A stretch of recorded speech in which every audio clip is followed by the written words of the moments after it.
Ça fait du bien d'être avec vous ce jeudi sur Europe 1, toujours avec Christine Béroux, Laurent Barra, Léa Lando et notre première invitée qui est réalisatrice, journaliste, écrivaine et actrice. C'est une femme libre et singulière, comme le prouve sa web-série documentaire entièrement en animation libre au pluriel, à voir sur Arte TV, YouTube, Facebook, Instagram.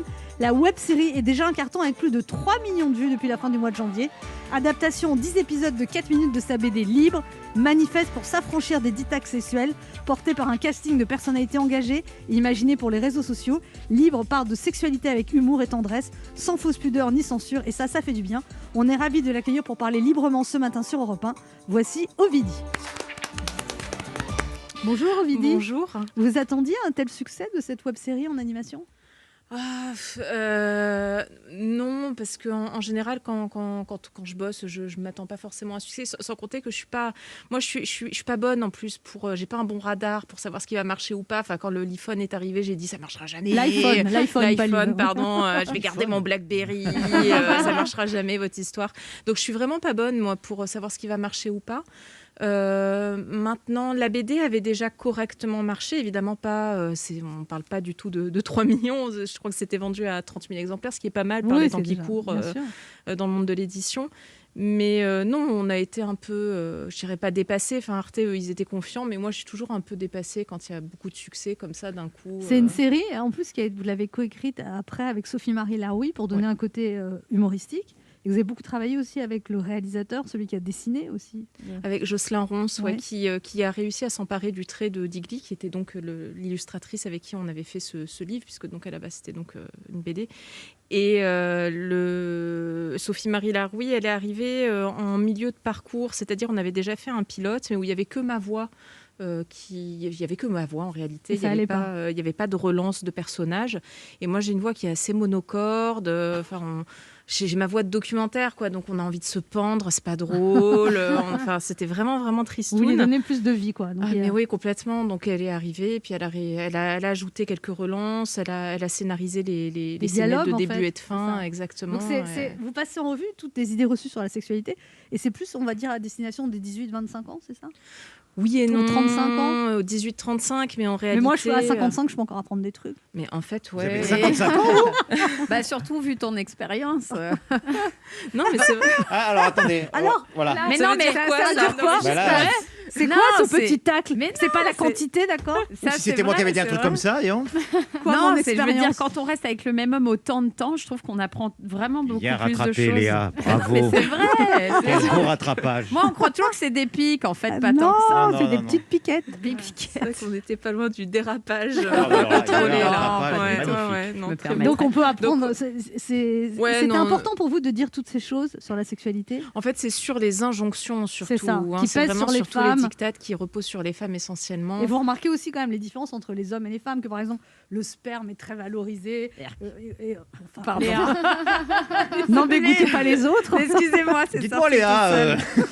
Encore un dérapage, Léa. C'est vrai. Ça fait le deuxième. En tout cas, il est surreprésenté dans notre société. Alors que vous parlez du sang des règles, qui est toujours bleu dans les publicités. Enfin, ça commence à changer, mais. Je vais vous chercher des cafés, quelqu'un en veut ? Non, mais c'est vrai. Il y a des vraies différences de tout ça aussi. Toutes les injonctions, vous parlez. C'est ça qui vous énerve le plus, Ovidie, c'est les injonctions qui pèsent sur les femmes. Faut assurer avec sa famille, relancer son couple, être désirable, mettre du piment, tout ça, quoi. Il y a cette idée quand même que ça repose en général sur les épaules des femmes d'œuvrer pour le développement durable du couple, quoi. En fait, il y a un peu cette idée-là qu'il faut absolument tout faire pour maintenir la relation. C'est à nous de pimenter en général. Et ça passe par la sexualité. Et ça passe par la sexualité, exactement. C'est vrai qu'on ne demande jamais à un homme de pimenter. Mais moi, je me suis fâchée avec une copine à cause de ça, je vous raconte. Parce que j'avais envie de vous en parler. Non, mais parce que, en fait, elle était venue chez moi, elle avait vu mes vieux chaussons tout dégueulasses de chaussons, quoi. J'étais encore avec le père de ma fille, et bon, ma fille était bébé, j'avais besoin de chaussons, quoi. Non, je rêve. Et là-dessus, elle m'envoie un message avec comme je porte pas de cuir, elle m'envoie un message avec des escarpins véganes en me disant tiens, pour redonner du souffle à ton couple tout en respectant tes valeurs. Et en fait, ça m'a tellement soufflé, j'ai pas su quoi répondre et je ne vois plus cette fille aujourd'hui. C'est fou de voir que c'est aussi les filles qui nourrissent ça, en fait. On le voit avec la presse féminine, entre autres, que les femmes aussi peuvent entretenir on se met trop la pression en tant que femme, Ovidie. On se met la pression, puis on répond vraiment à toute une série d'injonctions. Et c'est vrai que ça a un coût. C'est un coût de temps, déjà, ne serait-ce que, je sais pas, aller s'épiler l'arrêt des fesses, etc. Ça prend quand même un temps de dingue. Le fameux sillon interfessier. Le fameux sillon interfessier, ça fait mal, accessoirement. Et puis, ça coûte cher, concrètement, d'être une femme, d'être une femme hétéro, en tout cas, et de se rendre sexuellement intéressante, ça a un coût. En fait, c'est un coût en lingerie, en entretien, en crème anti-rides, dans plein de choses. Ça fait pas tant que ça d'efforts quand on y réfléchit. Attendez. Non, mais on en demande plus aux femmes qu'aux hommes. Toujours, comme toujours. Mais il y a plein de femmes, par exemple, qui préfèrent ne pas avoir de rapport sexuel plutôt qu'avoir un rapport sexuel si elles ne sont pas épilées, par exemple. Ah oui, c'est vrai. Pardon. Ça venait du fond du cœur. On vous demande pas votre avis, Léa. On va vous donner un décontractant quand même, Léa. C'est vrai. Et alors, donc, vous êtes du coup 3 millions de vues en un mois, c'est quand même incroyable. Donc, il y a des humoristes aussi qui font des voix, Charles Soignon, Océan, Panayotis Pascotte, Lison Daniel, et puis même Émilie Mazoyer d'Europe 1. Tout à fait. C'était pour donner une diversité aussi à cette web-série. Déjà, on s'est fait plaisir. On a bossé avec des gens avec qui on avait envie de bosser. Moi, il y avait des gens que j'avais envie de rencontrer. Et voilà, et donc on a mis au casting. Après, il y avait des gens qui étaient des cops, on va dire, comme Émilie Mazoyer, par exemple. Et puis ouais. Mais j'aime bien les titres des épisodes. Il y a un épisode intitulé Grade double. Ouais. Vous posez la question. Comment aimer son corps et sa morphologie quand tout notre environnement culturel nous pousse au contraire? Je prends des notes. Ouais, c'est un épisode finalement qui est probablement celui où je parle le plus de moi et de ma propre histoire, puisque je raconte que je prends de l'aspartame depuis 1986, donc depuis l'âge de 6 ans, puisque je suis née en 80. Et donc vraiment, à un moment, on en est au balbutiement de l'aspartame. Fallait même l'acheter en pharmacie au début, l'aspartame. Il n'y avait pas encore Slim Fast et tout ça.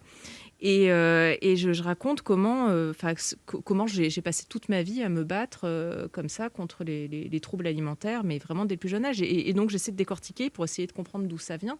Et c'est vrai qu'il y a ce truc très hypocrite où on dit aux femmes, assumez-vous telles que vous êtes, etc. Mais on se rend compte on sait bien statistiquement qu'une femme qui fait du 42 a moins de chances d'être embauchée qu'une femme qui fait du 38.